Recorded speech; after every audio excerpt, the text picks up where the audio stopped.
Nós fizemos uma vigília aqui no início de dezembro e nós tínhamos dois textos. Nós estávamos por decidir qual seria o tema do ano de 2022.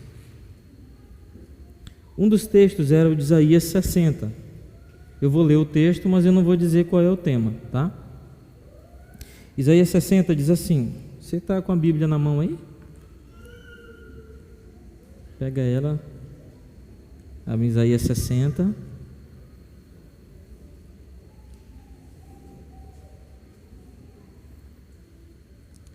Ainda está um pouco. É sol das 11. Bota aí 9 da manhã, 16 horas. Aí, agora tá.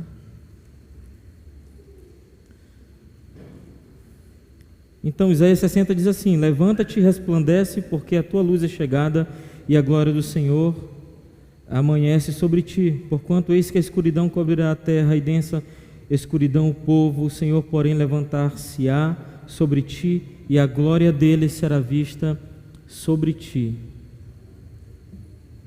Isaías 64, abra comigo lá.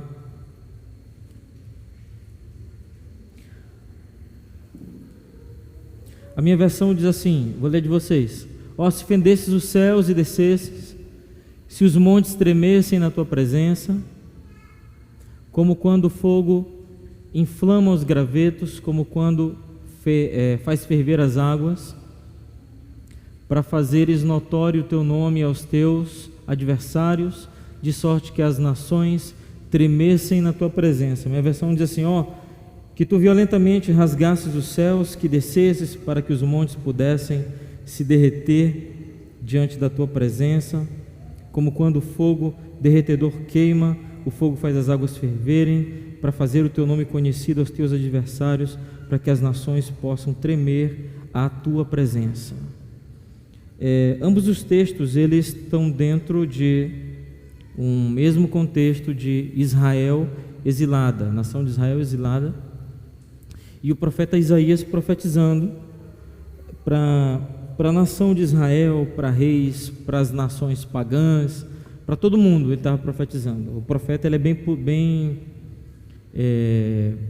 é que eu posso dizer? O profeta é político, né? Assim, ele é de fato um político, ele é uma pessoa pública, ele fala as coisas que Deus está falando para ele, e só que Deus falando. Irmãos, deixa eu só fazer uma pausa aqui, um parêntese para vocês. Nós temos um sistema eu estou sentindo falta de um pouco de médio e um pouquinho de agudo. Nós temos um sistema de proteção. Se cair um raio aqui perto, vai desligar tudo, tá? Vai ficar tudo desligado para proteger o sistema. Então não se assuste, tá? Jesus não está voltando naquele momento. Se a energia cair, é apenas o sistema de proteção da gente, tá? Então, agora foi o homem. Obrigado, Alisson. Então nós, no sentido mais santo da palavra política, o profeta é político, porque ele está preocupado com várias questões. Agora ficou muito médio.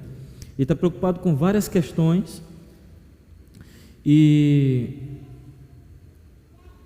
entre elas está a questão do pecado e a preocupação com a presença de Deus.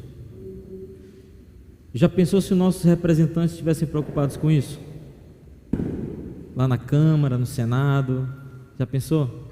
Se estivessem preocupados com isso, né? Nós temos nesse momento em curso, eu falei para vocês, acho que semana passada, retrasada, nós temos uma investida contra a igreja no mundo, uma investida contra a igreja, uma investida contra a Bíblia, uma investida contra os cristãos e, na verdade, é uma investida contra Deus no mundo. Nós temos essa investida nesse momento acontecendo. Eu falei para vocês o que aconteceu na Alemanha, né? Havia uma lei que dava desconto para grupos evangélicos, um desconto de mais ou menos 25%, e o novo primeiro-ministro da Alemanha, ele cancelou esse desconto para grupos evangélicos. Ele cancelou, simplesmente cancelou, né? Sem falar em outros ataques, né? O povo de Israel, ele sofria investidas contra a sua soberania enquanto país, enquanto nação, enquanto reino, e essas investidas, elas culminaram no exílio de Israel na Babilônia. Ok? Você está entendendo para onde eu estou querendo ir?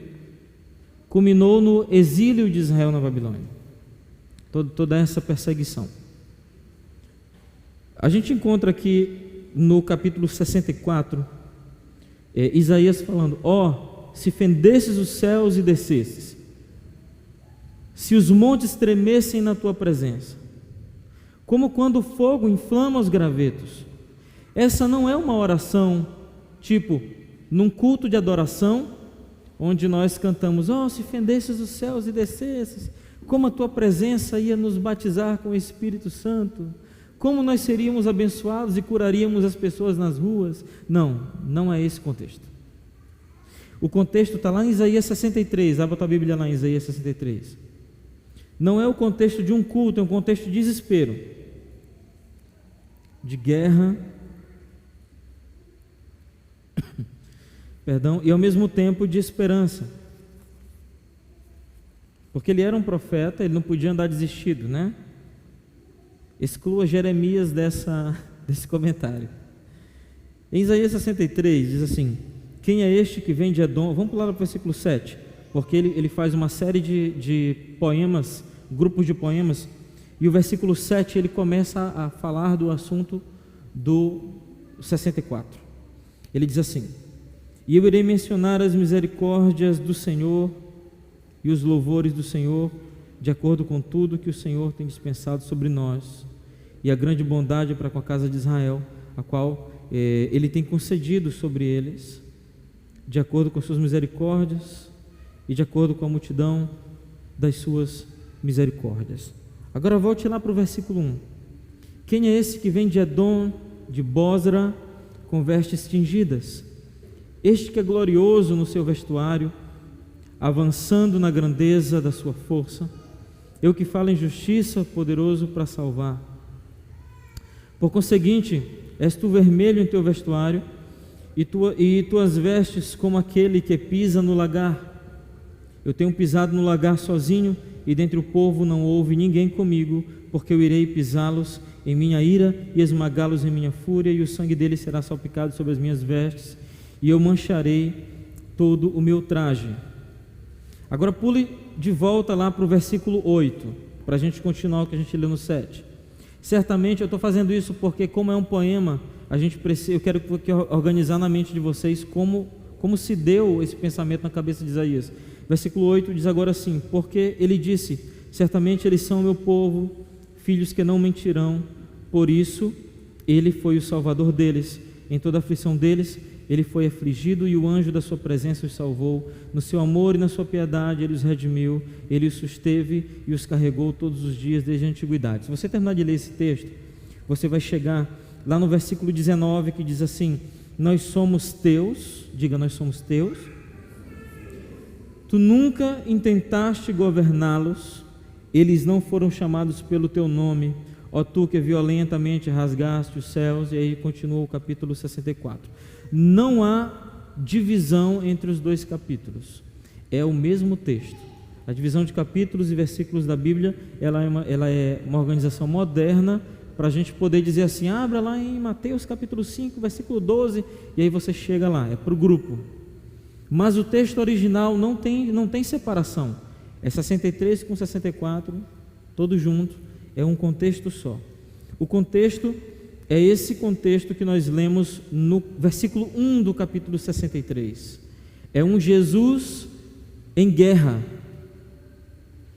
ok? É um Jesus sujo de sangue, mas não do seu sangue, do sangue dos seus inimigos, do sangue daqueles que ele venceu porque ele não encontrou ninguém que pudesse ajudá-lo a vencer. Esse contexto do Isaías 61, do 1 ao 6, a gente encontra em Apocalipse 19, versículo 11 até o 21 também, que é a batalha do Armagedon. É exatamente esse momento onde o exército de Israel não tem mais como se defender. As nações, elas estão unidas contra Israel, e Israel precisa do Messias. Diga, Israel precisa do Messias. Diga, eu preciso do Messias.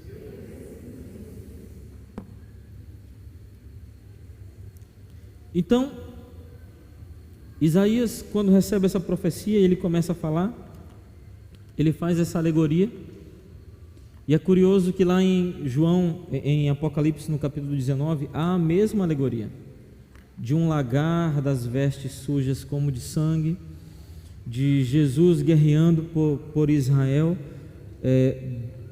A mesma imagem do Messias a gente encontra, Jesus guerreando as batalhas de Israel. Amém? Jesus também guerreia as nossas batalhas, não só as de Israel.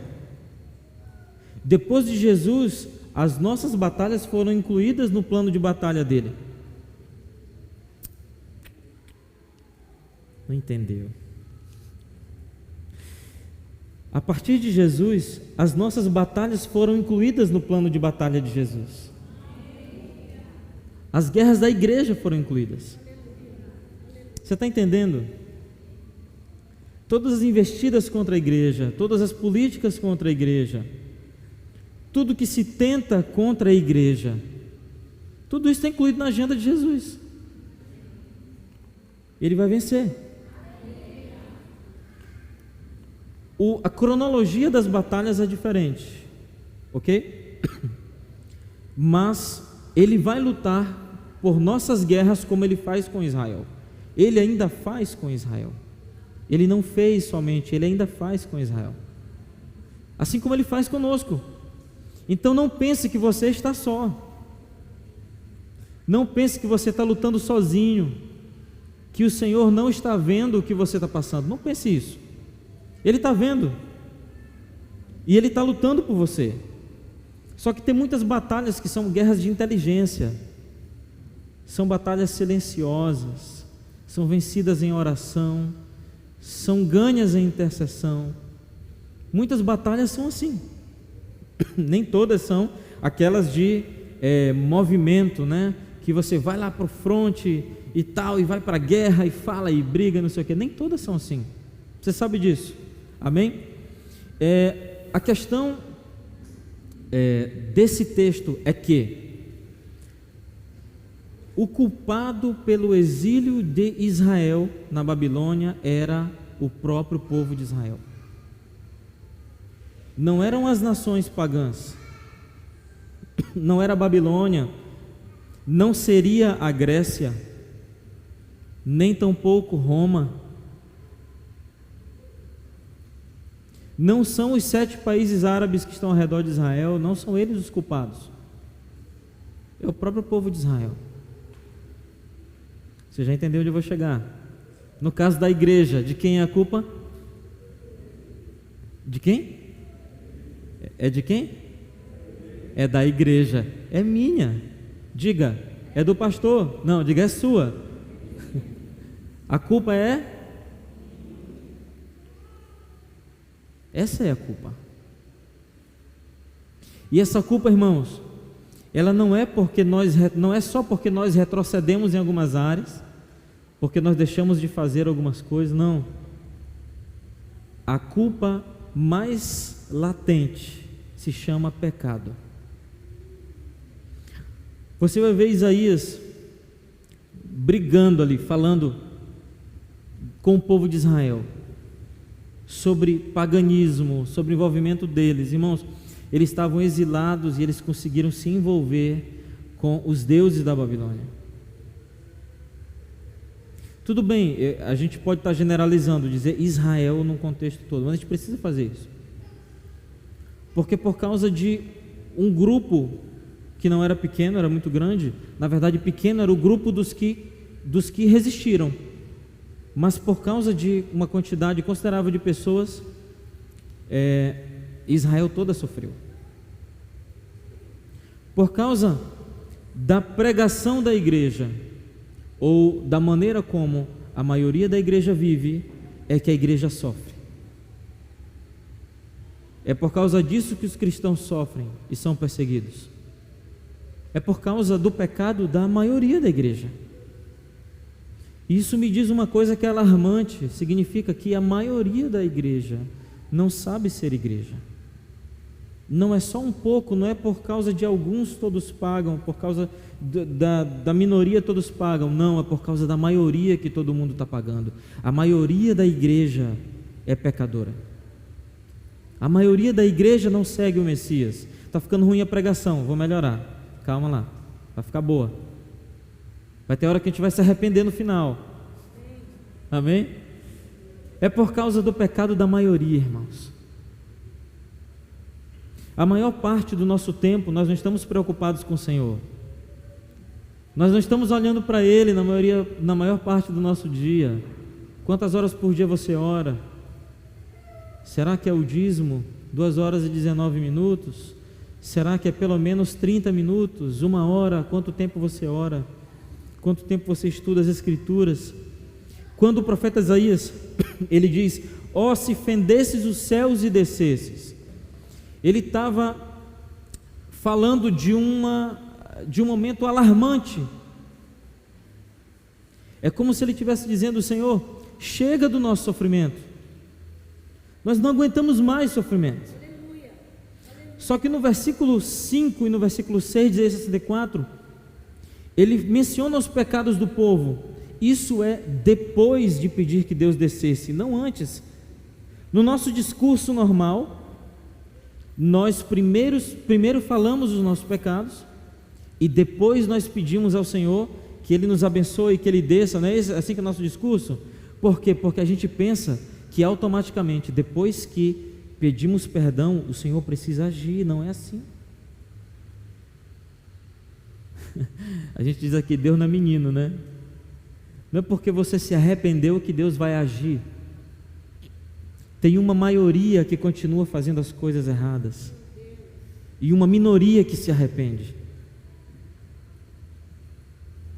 Isso significa, irmãos, que não vai ser fácil que Ele fenda os céus, que Ele rasgue os céus e desça.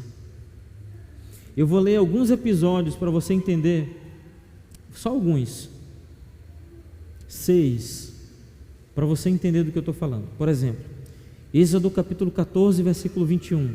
O que aconteceu lá? Êxodo 14, 21. Pode colocar o texto lá. Precisa, ou você abrir sua Bíblia.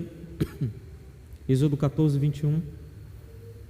Então Moisés estendeu a mão sobre o mar, e o Senhor, por um forte vento oriental que soprou toda aquela noite, fez retirar-se o mar, que se tornou terra seca, e as águas foram divididas. Isso é fender.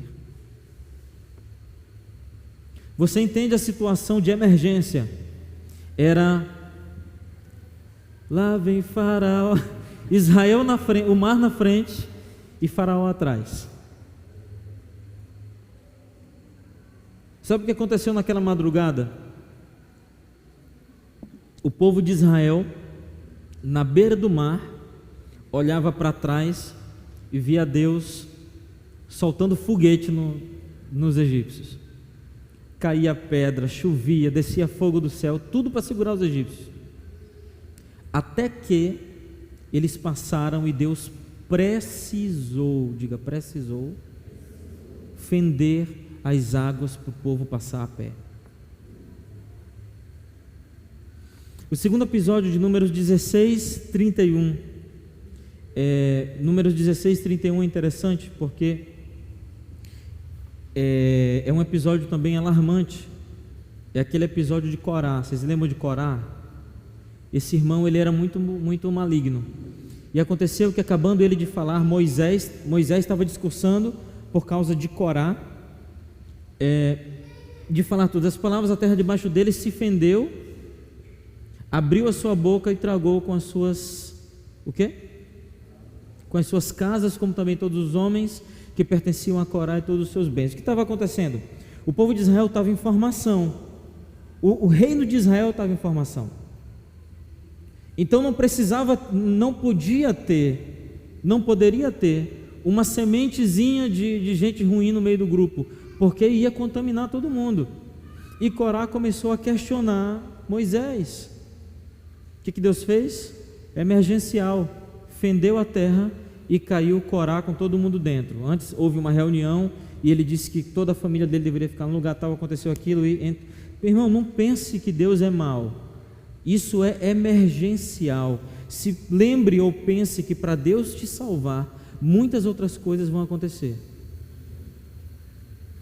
Ok? Próximo, Números 20, 11. Não precisa ler daqui para frente, porque senão a gente vai demorar demais. Vai dar meia-noite e a gente, ao invés de passar orando, eu passo pregando, aí não dá, né?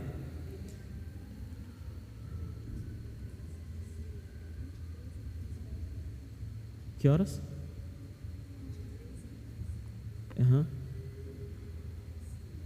Certo. Números 20, 11. O povo de Israel estava no deserto, na verdade os hebreus estavam no deserto, com muita sede, reclamando de tudo, de todo mundo, de Moisés, de Arão. E Deus falou: Deus, esse povo teu aí está com... Você não aguenta mais esse pessoal, dá água para eles aí. Deus disse: dá água para eles, tal. Bate na rocha, deu as instruções. Moisés foi lá, a gente não vai se ater a esse detalhe. Moisés foi lá, bateu 2 vezes na rocha, e Deus fendeu a rocha e brotou água para o povo de Israel beber. Ok? Outro episódio, Mateus 27, 5, 1. O que aconteceu? Jesus acaba de morrer, Jesus acaba de morrer, e o que acontece? O que se fende quando Jesus morre? O véu do santuário do templo se fendeu, rasgou de cima a baixo, no momento que Jesus morreu. Outro episódio, Colossenses 2,14, diz que havia um escrito de dívida contra nós, ou seja, um documento que o diabo tinha nas mãos, que dava autoridade para ele nos atormentar, só que alguém foi lá e fendeu com esse documento, pegou o documento e rasgou com um prego na cruz. Jesus fez isso, você pode aplaudir se quiser.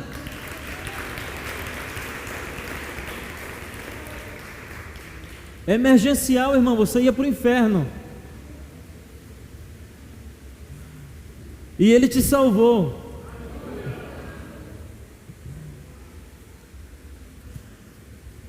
Irmãos, tiveram muitas outras ocasiões, e haverão muitas outras, onde o Senhor vem de maneira emergencial, fende o que tiver na frente, rasga, tira, quebra, fura, para passar, para salvar a igreja e Israel. Amém? Isaías 63,15 diz assim: atenta do céu e olha da tua santa e gloriosa habitação, onde estão o teu zelo e as tuas obras poderosas.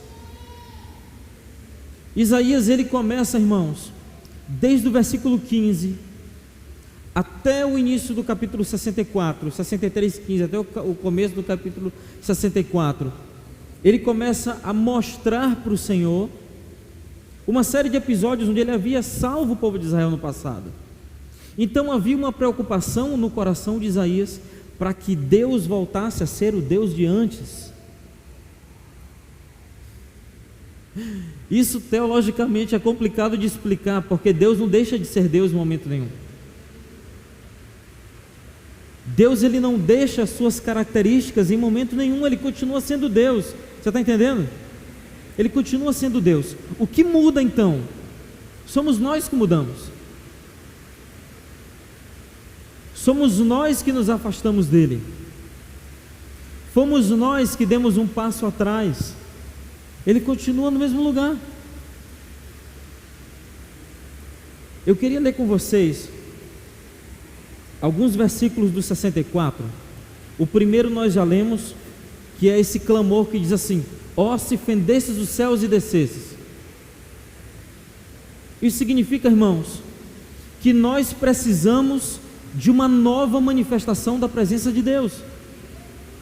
Diga assim: eu preciso de uma nova manifestação da presença de Deus. Eu não estou ouvindo vocês, eu quero ouvir mais alto que a chuva. Eu preciso manifestação. Vamos dizer de novo.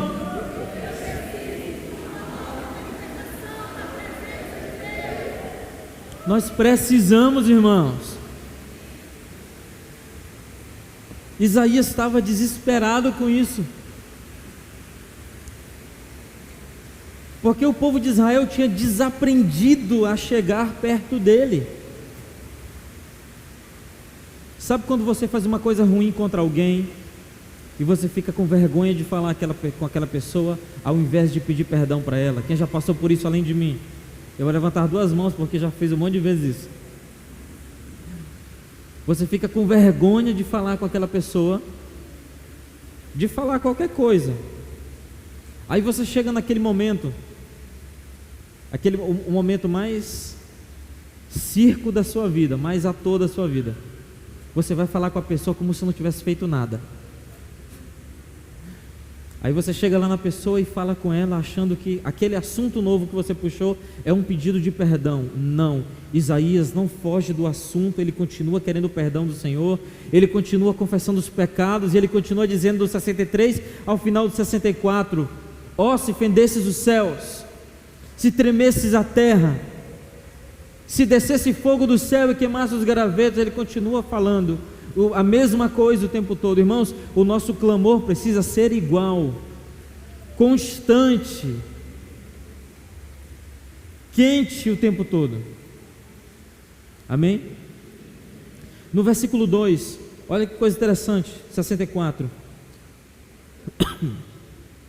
Como quando o fogo inflama os gravetos, como quando faz ferver as águas, para fazeres notório o teu nome aos teus adversários, de sorte que as nações tremessem na tua presença. Isaías já resolve na última frase o que ele queria fazer. Qual era a intenção dele naquilo tudo que ele estava falando para o Senhor? Ele queria que Deus desse um show para os pagãos verem. Aleluia! Ele queria que descesse fogo do céu e consumisse as plantas lá. Ele queria que tudo tremesse, que vulcão entrasse em erupção, que Deus abrisse o mar de novo para Israel passar. Se lembre que eles estavam no exílio babilônico e eles queriam um novo êxodo.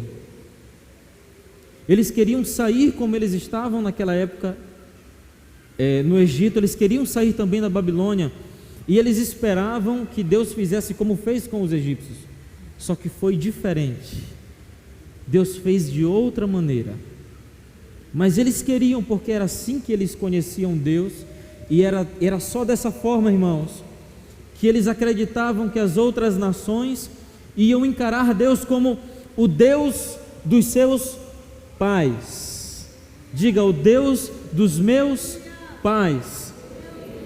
Quando eu falo disso, eu me lembro de Zinzendorf, Daniel Berg, Lutero, eu me lembro de Billy Graham, Susanna Wesley, e me lembro de Kathryn Kuhlman, e me lembro de vários outros homens e mulheres. O Deus dos meus pais, que fazia milagres, que fazia uma perna crescer do joelho para baixo, não tinha nada, saía o pé e crescia tudo com Kathryn Kuhlman. Kathryn Kuhlman, mãe espiritual de Benny Hinn, a mulher que orava, o Espírito Santo descia, curava, trazia a pessoa na frente, curava, fazia tudo que Deus fazia tudo o que queria no culto através de Kathryn. O Deus dos nossos pais, a manifestação do Deus dos nossos pais que nós lemos, é a manifestação que nós precisamos. Ele não mudou, irmãos. Onde estão os Daniéis Bergs essa noite? Onde estão as Kathryn Kuhlmans nessa noite? Como é que faz o plural de Billy Graham? Onde estão os Billy Graham dessa noite? Ele vai fazer assim, irmãos, ele não vai vir com uma identidade nova, não vai vir com um assunto novo, não. Ele vai vir como o Deus dos nossos pais fazia.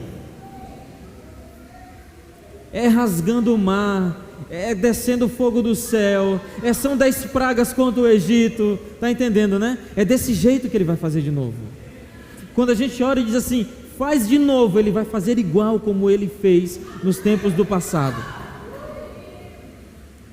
Parece até que ele não tem novidade, né? Mas ele tem novidade. A novidade dele é fazer de novo, porque a gente pensa que ele nunca vai fazer igual, e ele vai fazer de novo como ele fez no passado.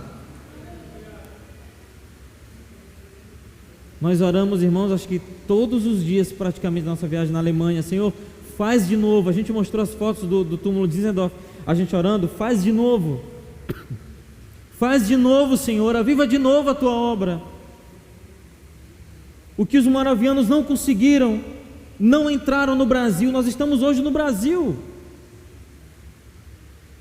crentes, avivados, cheios do Espírito Santo, aleluia, nós estamos no Brasil, irmãos. O que o Espírito Santo não conseguiu fazer no século XVIII, através dos moravianos, quando tentaram entrar aqui, o Senhor está fazendo hoje, através de nós, e Ele quer fazer igual como Ele fez. Se Ele não fizer, a culpa é nossa, não é dele. Não foi Ele que não quis, fomos nós que não quisemos. Nós não fomos na direção dele. Israel não sabia mais fazer isso, irmãos. Israel não sabia mais cultuar. Israel não sabia mais como era templo, eles que eram sinagogas na Babilônia. Muitos versículos se perderam, eles mudaram, atualizaram, corrigiram, mudaram na cabeça deles, é uma correção, algumas coisas, porque eles não tinham mais parte dos originais, eles tiveram que mudar, fizeram tudo isso na Babilônia. Será que a gente vai fazer a mesma coisa? Porque quando nós estamos afastados dele, a gente quer atualizar a Bíblia. Quando nós estamos longe dele, nós queremos mudar as Escrituras, nós queremos ter novas interpretações bíblicas. Quando nós estamos na Babilônia é que nós fazemos isso. Nós transformamos templo em sinagoga quando estamos na Babilônia. Nós queremos mudar tudo, irmãos. Queremos dar o nosso jeitinho. Não é brasileiro não, é de crente mesmo. Queremos dar o nosso jeitinho de atualizar a maneira como Deus trabalha, e Ele quer fazer de novo como Ele fez na antiguidade. Ele quer fazer de novo como Ele fez nos tempos do povo no Egito. Ele quer fazer de novo como Ele fez na Babilônia com o povo de Israel e salvando. Ele quer fazer de novo.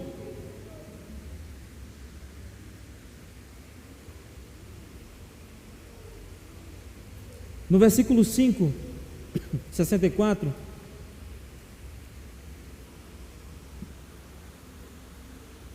eu quero ler de João Ferreira, que é esse aí, né? Sais ao encontro daqueles que com alegria, daquele que com alegria pratica a justiça, daqueles que se lembram de ti nos teus caminhos. Eis que tu iraste, porque pecamos, por muito tempo temos pecado e haveremos de ser salvos. Esse versículo ele começa dizendo que o Senhor, Ele sai ao encontro daqueles que com alegria praticam a justiça. Irmãos, há uma coisa que não muda, que não deveria mudar em nós, é a prática da justiça, não deveria mudar em nós. A prática da justiça no cristão precisa ser perene, precisa ser o tempo todo, porque Deus ama o homem bem intencionado. O homem que ama a justiça, irmãos, eu não sei se você leu esse texto, mas é muito bonito, diz que ele corre para o homem justo. Deus corre para o homem justo. Irmãos, Deus corre para o homem justo. Está entendendo? Acho que entendeu. Deus corre, é Ele que corre para o homem justo. Ele sai do lugar dele e corre na nossa direção quando somos justos.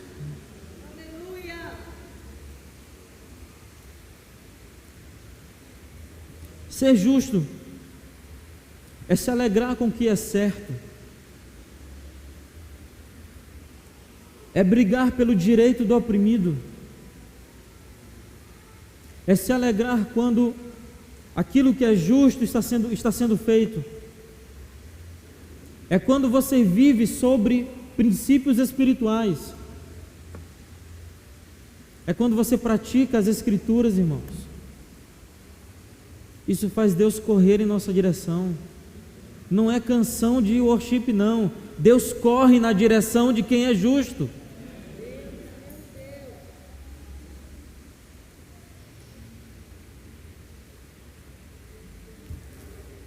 Eu acho que isso está na pauta diária do Senhor,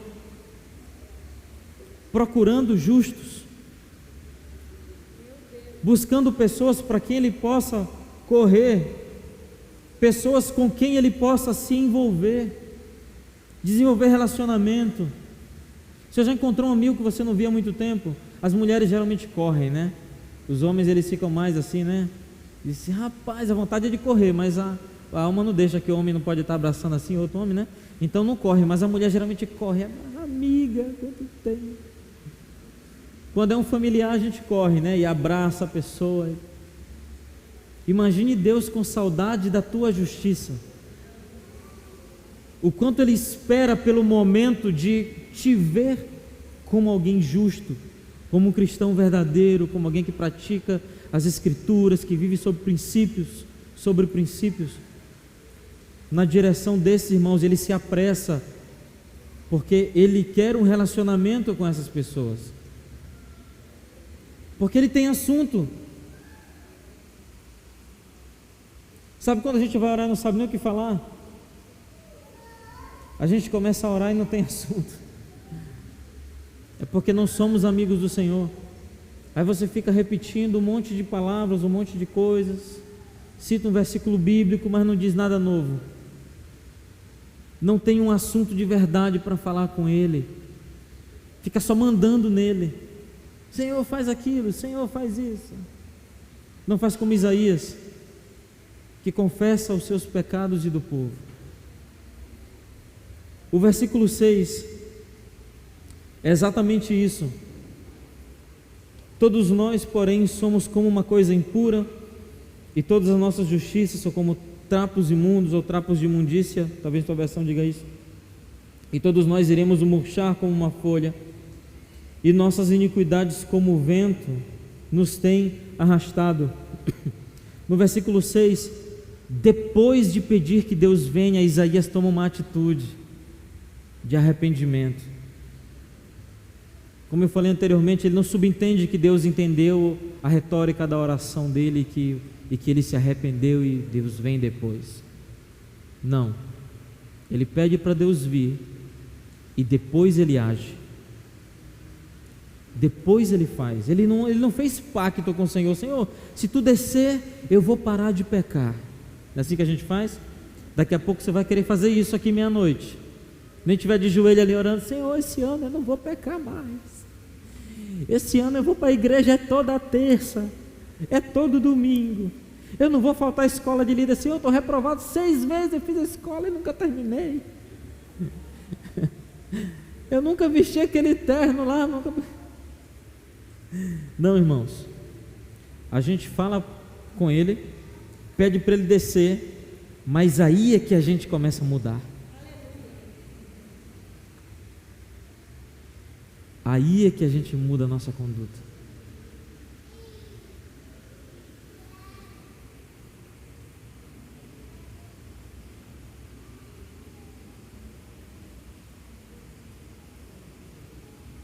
William Barclay, ele fez o seguinte comentário.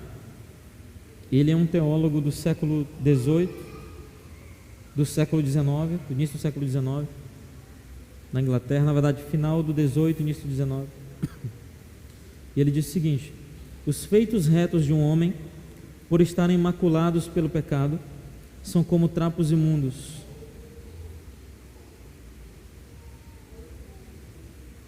Os feitos retos de um homem, por estarem maculados pelo pecado, são como trapos imundos. Não são os pecados que são como trapos imundos, são os feitos retos. as coisas corretas que tentamos fazer, ainda assim, são cheias de más intenções.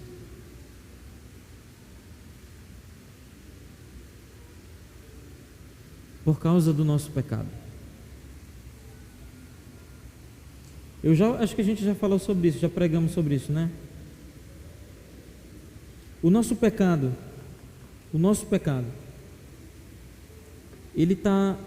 ele é tão conectado a nós que a gente quase nunca consegue falar nada. A gente quase nunca consegue falar sem estar conectado ao pecado. Os fariseus, até quando iam orar, eles pecavam.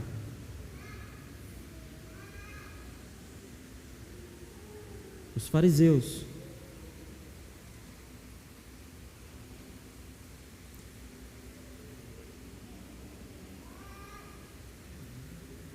Os fariseus, eles conseguiam entrar no templo, sacrificar um animal e fazer isso com a intenção errada.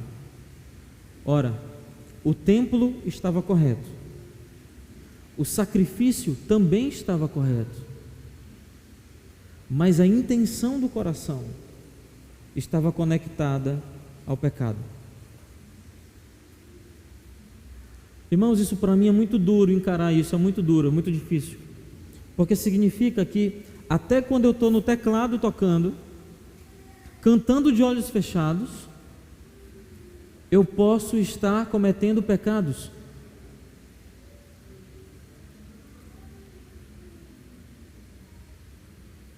Eu posso estar fazendo falsamente. Não precisa ser um pecado, mas eu posso fazer falsamente, sem adorar de verdade, sem a intenção correta. Como a gente diz aqui, avalie o resto. Avalie o que não fazemos na igreja, o que fazemos fora. Imagine o que fazemos fora do ambiente de culto, porque aqui a gente se preocupa com como os outros estão nos vendo. É ou não é verdade?